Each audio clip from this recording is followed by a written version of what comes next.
Greetings again, listeners, viewers all over the world. We want to say thank God for today. Of course, this is Nations Evangelistic Ministry. The couples department is here again to talk about home, talk about family, talk about husband, wife, children, parent, etc. Reverend and Elder Fortune, they are the expert. They are heading that department, and by the special grace of God, they are here today again. Well, if you have been following us on YouTube and Facebook, we have been discussing series of things. Currently, we are dealing with 10 golden secrets of marriage. We have just done 1, 2, and today I think we'll go to number 3. But before that, there's something to address. I want to introduce my panelists. Can you just say hello to our viewers? Hello, viewers. Yes, ma'am. Good afternoon, viewers. Welcome. Okay, so we have Reverend Fortune, Reverend Elder Johannes Fortune. They are heading that department. By the special grace of God, last week we dealt with that every home has a weakness. That was our first point, that every home has a weakness and every home has a dark history. There is something ugly from the background, from the past, from the way we are raised and all of that. So we dealt with those things. But there's a question that is ringing a bell in the mind of almost every African husband. And that is a question we want to first address.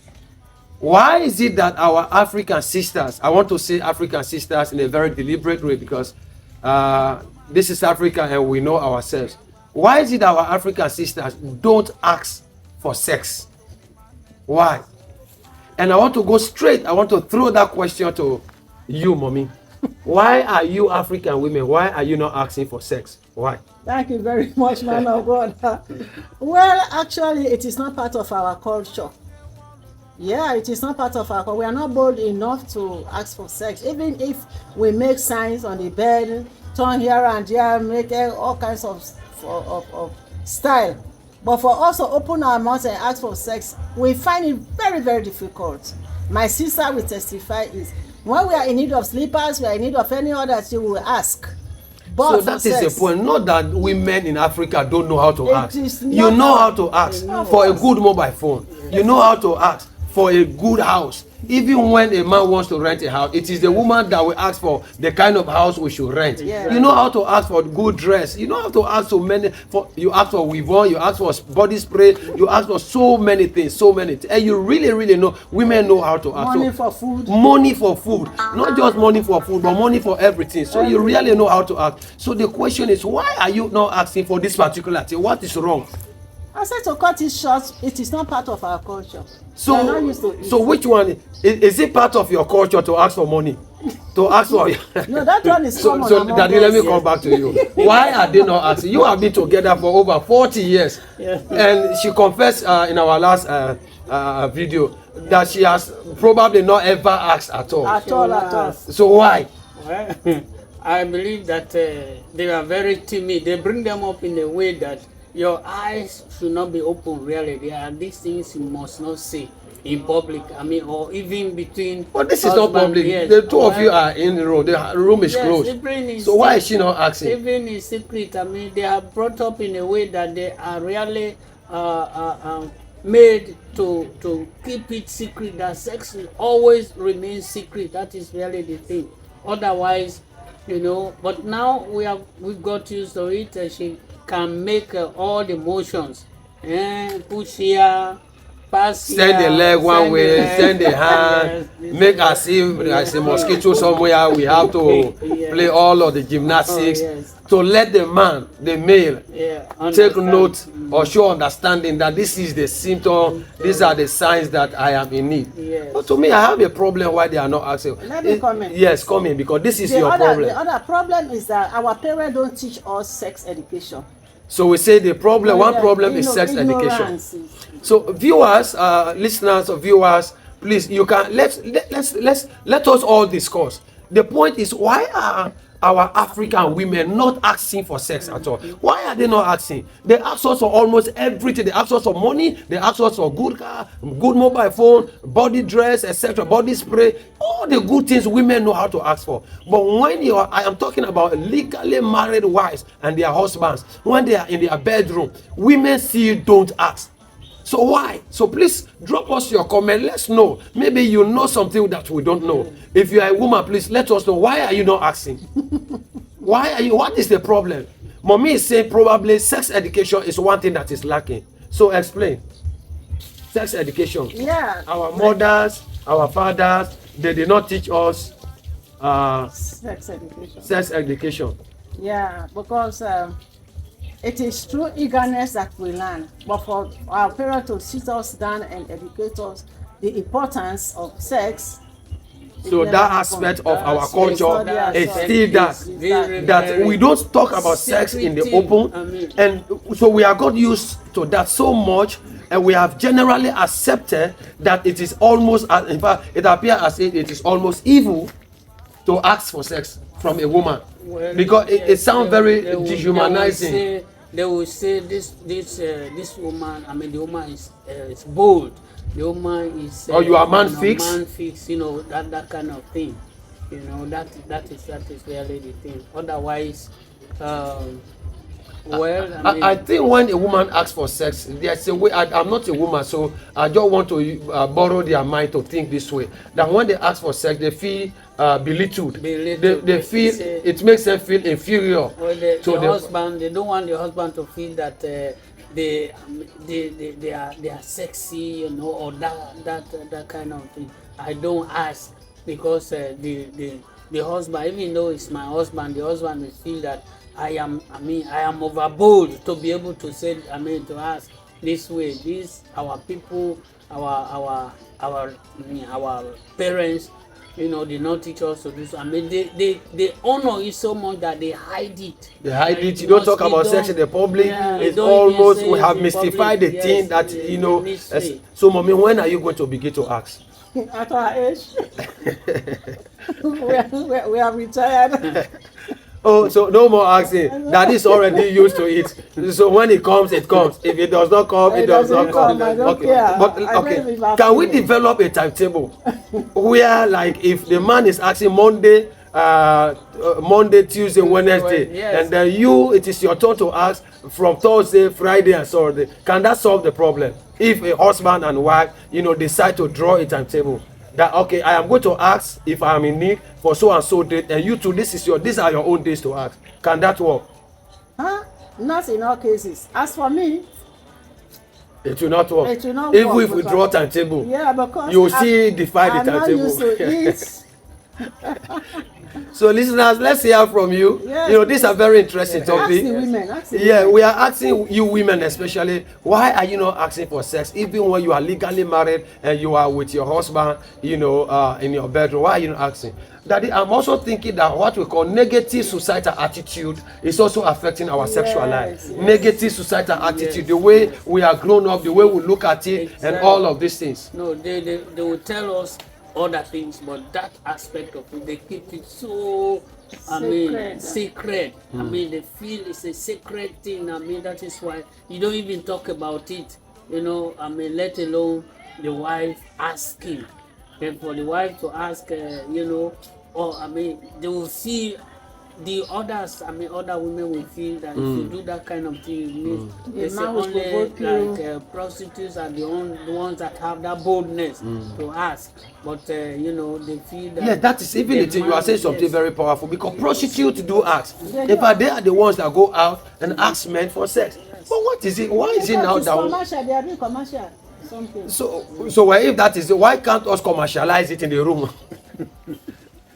So if politics are if a prostitute are asking for sex and we say they are asking because it is commercial, so can we commercialize our sex in the room if so as to give you women opportunity to ask? So somebody that has already paid my bride price? Yes. That anytime you ask me, I give you 300 euros. That's what. Anytime you ask me, I give you 300 euros. My sisters ask this question. Answer this question. So women, if we give you money, will you ask, or you will still not ask? Okay, that is very, very important. Anyway, let's leave it at that and hear from you. Why are women in Africa not asking for sex? What can we do for our women in Africa to ask for sex even when they are legally married? Because when your head is aching, you come and say, my head is aching, I need tablet, I need this one. There are many things you ask for, but you don't ask for sex at all. It is, and that has made the male or the husband very, very vulnerable to say, we are always the one that we ask, always the one that we ask. So sometimes, it's a little stressful and painful. And sometimes we are ashamed to ask, as if you are the only one asking. They will say, no, Yes, you can't satisfy, you can't get so, satisfied. but however, we allow you to comment and let us hear what is your take.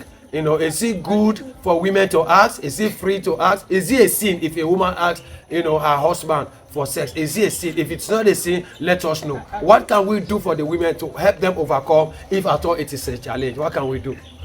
You wanted to say something? Yes, I think there is one thing that also our ladies we have to take into consideration.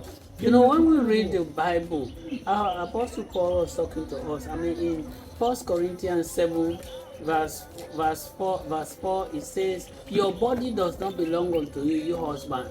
It belongs to your wife. You wife, your body does not belong to you, but your husband. It belongs to. So if I know that this body does not belong unto me, I cannot, the person that owns it, the person that has authority over this body, I cannot refuse. If you request for it, I will not refuse it at all. So I think that is one aspect they must learn. If my wife's body does not belong unto her, but authority over her body is not her own, but the husband's. And my own body, the authority is her own. So if I have authority over her body, as long as I have authority, I can do anything I want to do. I can ask, or I don't even need to ask, because it's my own. I have authority over it. So what if we understand, we have that mutual understanding? I think before even asking, already that that is your body. Now, if she has she needs me, I don't have any iota of refusal at all. Okay. Because it is her own property. It is she who has authority over it. The body of the wife belongs to the man. Yes. The body of the man belongs to the wife. The authority is not her own. Both of you are at liberty to ask. Yeah, you don't need to pay gate fee. You don't need to pay fee. I think the verbalization of the request is the problem for the women. So maybe for now, why the men can try to readjust. You can also put your request. Maybe now we have mobile phones, we have WhatsApp, so you can WhatsApp me to say I need you. You can Facebook or Messenger me and say I need you. You can Instagram me and say whatever way. Or maybe you can dress in a way, because that's it. So you can use the manipulative system, to manipulate the man on the bed, to let him understand that this is what I am in for, and blah blah blah. Okay, listeners, viewers, please drop us your comment. What's your take when it comes to this aspect of everything? Let us know, whether women, what can we do to help women to ask? So please let us know. Okay. Well, today let's go. We want to go to another side of the whole thing. We have discussed that every home has a weakness, and we also have discussed that every home has a dark history. And today we also want to talk about that every home has its own challenges. Every home has challenges. There is no home on earth, the home of the bishop, the home of the general overseer like me, the home of the reverend, the president, the home of the governor, the bank manager, the home of anyone and everyone. Every home has a challenge. So let's talk about it. Yes, I think one of the reasons really I want to believe is that someone put it this way. He said there are difficulties in marriage. Yeah. He said it is because we fall in love with a personality, and you have to live with a character. So I think this is really... That's powerful. You fall in love with a personality, but you have to live with a character. Wow. So that is why we have challenges in almost every home. Yes. Mommy, let's hear you on this. Yeah, there are so many challenges we face in our home, in our different homes. All the homes are different, so challenges are different. One of the challenges is spiritual challenges sometimes in the home, and that one affects a lot. It will affect the father, the mother, even the children. Any home where there is no God, Christ, there's a crisis in that family. You know, without Christ in any home, no matter your status, as long as Christ is not in the center of that home, there's always a problem. So there are spiritual challenges that is affecting so many people. And I think those challenges are not hidden. Because on the day of the wedding, there is something that is said. For better, for worse. You say, I will. Yes, I think that is enough information to let the man and the woman know right from day one that there are going to be challenges in this home. But then you say, I will. I will. For better means when good things are happening. Yes. But for worse, those are the challenges. So every home has challenge. But life is never, even if you're not married, life generally is never without a challenge. Either you are into one challenge, you are from one challenge, or you are entering into another challenge. So talk less when you come into the home. Even in our offices, once you are interacting with people, there are always clashes, there are always challenges. So, and if there's going to be challenge in our life, most of the time you face a challenge in your home, because almost every day you are together. You have to interact, you have to talk, you have to mingle, etc., etc. So there are challenges in the home, but like Mommy said, actually one thing that we minimize, not entirely eradicate or wipe away the challenges, but one thing that can minimize those challenges, or at least capacitate us to be able to handle the challenges, is the love of God, the word of God. When we want to maintain Christian principles, godly principles in the home, I love God, you love God, I fear God, you fear God, and so that fear of the Lord can keep us running the home, even though there are challenges. But in the midst of the challenges, we can keep on with one another.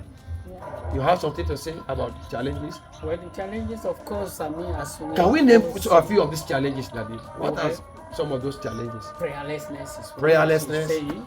Okay. You have joblessness. Joblessness. And you have childlessness. You are married without a child. Yes. And when you are getting married, you are so expectant that after 3 months, we are going to have a baby. Yes. And now you are married for 4 years, 5 years, nothing. So it's a challenge.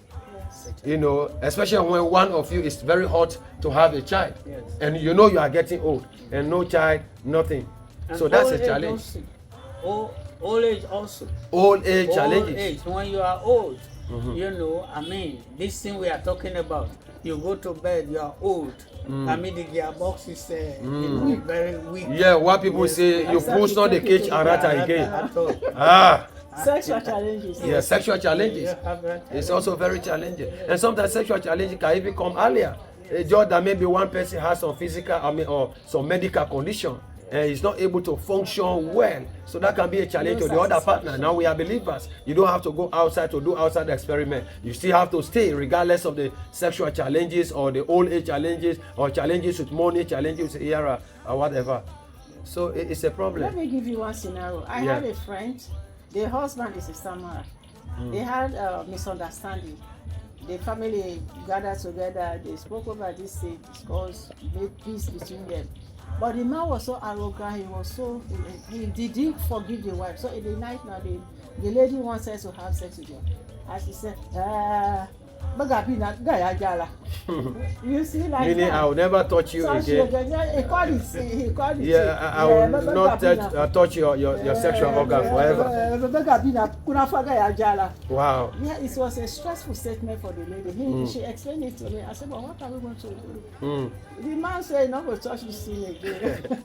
I don't want to go. Well, you can decorate the thing so that become attractive to the man. Yeah, sometimes you can say something. Yeah, so you can walk within it and then change the order of the day. So, but you see, the point is that every home has a unique challenge. And the thing about it is that your challenge is not my challenge. Exactly. Really? Your challenge is not my challenge. Really? Just like your success is not my success. Yeah. So every home is. That's why sometimes we have to be very careful comparing ourselves by ourselves. Exactly. Bible says those who compare themselves by themselves are not wise. Yeah. Because sometimes your challenge is not my challenge. Yeah. So I don't have to take my challenge and make it your own challenge, it does not work. God is very deliberate in this thing. God made us differently because God is the God of varieties, and God wired us in this way. That is the reason why, in fact, your own face is not like my own face. Your face is different. Faces are different, and everything about us, God wired us in different ways because He's a God of varieties. Okay. He likes Yes. that's He has pleasure in seeing the variety. Yes, varieties, That is it. Wow. So listeners are still on the point. Let us know, what is your view? Every home has a unique challenge. Financial challenge, health challenge, challenge with the old age, challenge with childbearing, fruitfulness, menopause. joblessness, menopause. Menopause, period is also a challenge for women, both women and men. One thing we forget about menopause, people just forget is that menopause is just a pause. It's not mono-stop. It's not mono-stop. It's monopause. It's a pause. So you pause. You So can you remove pause. the pause and You then can continue to remove play. it. That is very interesting. Yes. Okay, so that is it. Let us hear your view, comment, whatever your take is on each of the points we are discussing. But every home has a unique challenge, So that is why don't just visit somebody else's home and think that, oh, this and that, compare yourself by themselves. Everything is well. Everything is not well in every home. Every home has a unique challenge they are going through. So sometimes you see somebody wearing specs all the time. You don't know what they are covering. Sometimes some people are wearing weave on and hairdress all the time. You don't know what they may be fighting with, something you don't know. Just like that guy that used to open the door for his wife, and this other lady was so angry that her husband is not opening the door of a car for her all the time. So the guy went to meet the other guy, say, my friend, this opening of door for your wife is causing serious problem in my home. I said, what do you mean? My wife is saying I'm not civilized. I don't show understanding. When we come home, I don't love her. When we come home, I just get out of the car, enter the house, and leave her like that. She has to open the door for herself. And the guy said, my brother, you don't understand. They said, that car you see has a very serious problem. That woman is not able to open the door of that car. So that is why each time we come home, I have to stop, get down, go round and open the door for her. Yeah. He said, now you wait and see when we are going to get our new car, whether I will be opening doors for her all the time. So some people are actually struggling and managing their own affairs, their own challenges and problems. So don't just look at things and think that everything is smooth, everything is shining. No. Life is not always like that, okay? So let's learn. It's a very big lesson that every home has a unique challenge, okay? Now let's talk about our different successes. Every home also has a different level of successes. Daddy, what can you say about that? Well, it is successful when you have the husband, the wife together, and when they are together, they pray, particularly prayer. Prayer is the center of it all, and we call it centrality of prayer in the home. When they pray, and that one really can make the home lively, can make the home even the children in the home, when you come there, you know that this is a home that is lively. This is the home that is going on well, and the home where there are no you don't easily find the wife and the husband quarreling, with all these things. That is to say that because in the home, and they are committed to what they have said on the altar, I will, and that is one of the things you have commit yourself to. Marriage is a commitment. No matter how it is for it to work, you have to make it work the way, and particularly how you want it, and that is why we will see these are successes. Once you are committed to make it work, it will work, and that can be a success in the home. But Daddy, the question is, Mommy, what do we even consider success in the first place? When it comes to the home, what do we consider? Because what is success for you is not success for me. So what is success in the home? I think we have to be very, very clear on that. At the success of every home depends on the home. Depends on the dreams we have. Depends on the visions you have. Depends on the plans you have. For some people, educating their children to university status, that's a success. And that's what they are living for. That's what they are using every effort to accomplish. For others, it is to finish their house. Once that house is built, we have succeeded. For other families, it is traveling outside of our country. Once you travel, so there are different levels of successes. And this is the reason I think we don't have to compare our marriages or successes to others, because it does not make sense.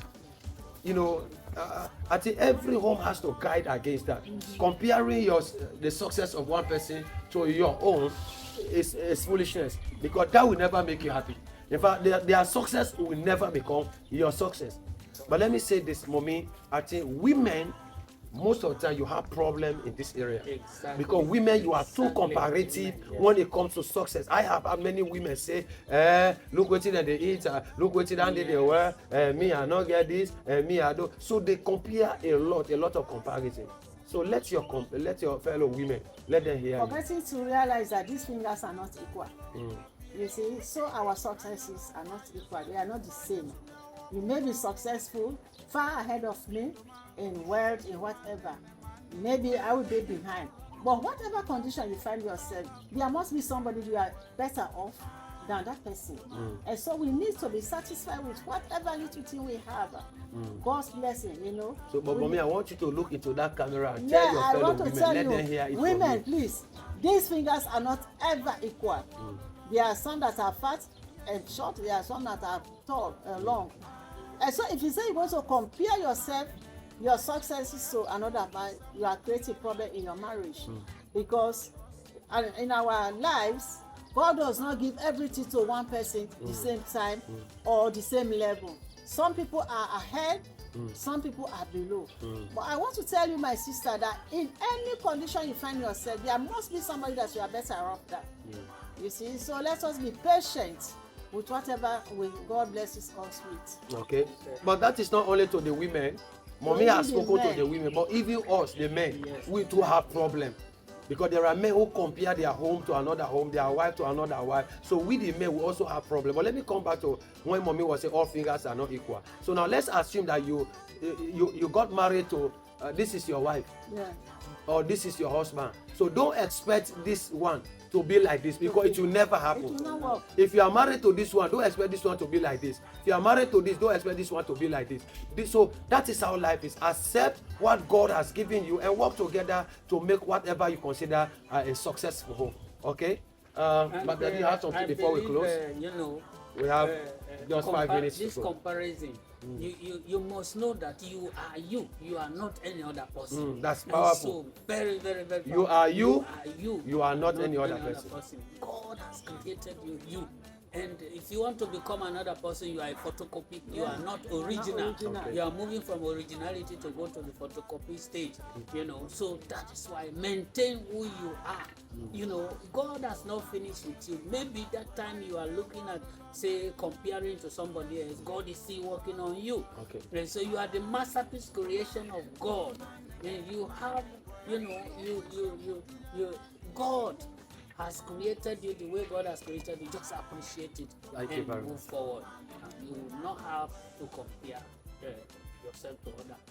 Okay, so viewers, this is how we are going to bring the curtain down of this particular discussion from the couples department here at the Nations Evangelistic Ministry, Kenema, Sierra Leone, West Africa. Reverend and Mrs. Elder Fortune are so much a blessing to our generation. These are wonderful people. They have been together for over 40 years and they are educating, they are helping us a lot to succeed in our married home. Can you say bye-bye to people before we viewers, goodbye, and we hope that you go home, practice whatever you have had here. Yes, God will help you to. Ciao, bye-bye. Okay, so bye-bye. You hear from us. To contact us, get to us through the information you have on your screen by the special grace of God. I am Evangelist J.M.B. Jumbo, founder and general overseer of the Nations Evangelistic Ministry, based here in the city of Kenema. God bless you. Till we meet, we love you.